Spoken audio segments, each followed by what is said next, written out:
Hey guys, I also wanted to review Judgemental Hai Kya. I initially had heard about it when I was doing my very brief film shadowing thing in Mumbai under the Karma Productions banner, and it was basically Shailesh Singh, he's one of the producers, was telling me about the film, and I thought it's going to be amazing when you have powerful actors like Anna and Rajkumar. And so it was really good to see this film.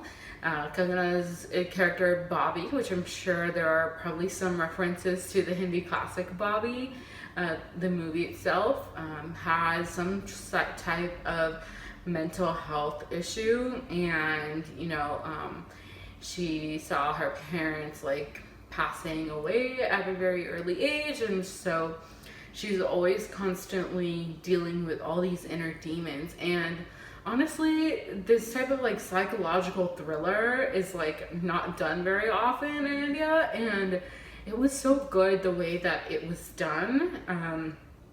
And it was just constantly back and forth. I watched a 10 p.m. show, and you have to keep in mind, I don't watch shows after 9 because I know that I might fall asleep, but this one I was just on the edge of my seat, literally waiting to know what happened next. So scene after scene, there's just constant activity going on, right?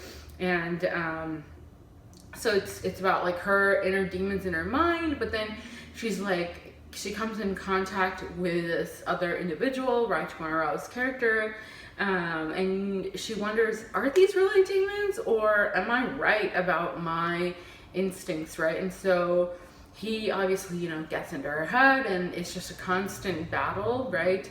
And so, but her character is she does a phenomenal job, right? And the way that, Rajkumar Rao's character is able to do a little bit of rebuttal is she's just a voiceover actress who gets into the head of an actual actress. She's just making up stuff anyway for her actual job. This could just be a multiple personality disorder or something, right? But you find out as the film progresses that her cousin invites her to London, where they were doing a modern take on Ramayana. So this movie is actually kind of a take on Ramayana, and she acts as Sita, and as Sita, and Rajkumar Rao is the one who is the Ravan, and he pops up somehow as her cousin's sister's husband. So she's like, how can this person pop up here too? She realizes this guy's intentions are definitely wrong, and she doesn't set out to prove him because he's already going after disproving her. But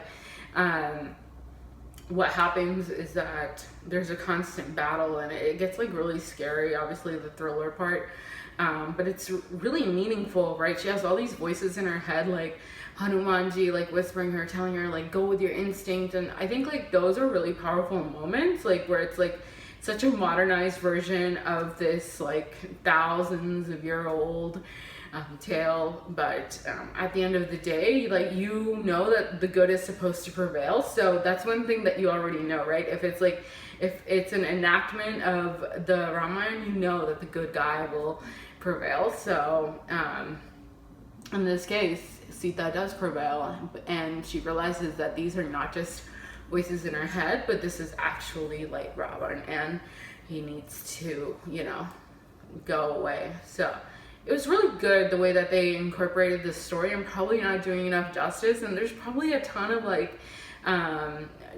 similarities to Sita and her character. So definitely she is very vulnerable, right? Just as someone who would have trusting issues. So there's not much of a romantic storyline really, which I'm totally fine with because she has such a strong kick-ass lead, right? That you just kind of want to follow her story. She does have things here or there, but overall really good, and such a great piece of film for folks who constantly are battling with inner demons and mental health issues, that they should go and trust with their gut. There are things that are wrong with the world, and so it was really good in that manner. For me, I really enjoyed it. And I want to see more stuff like this. It was powerful. Thanks.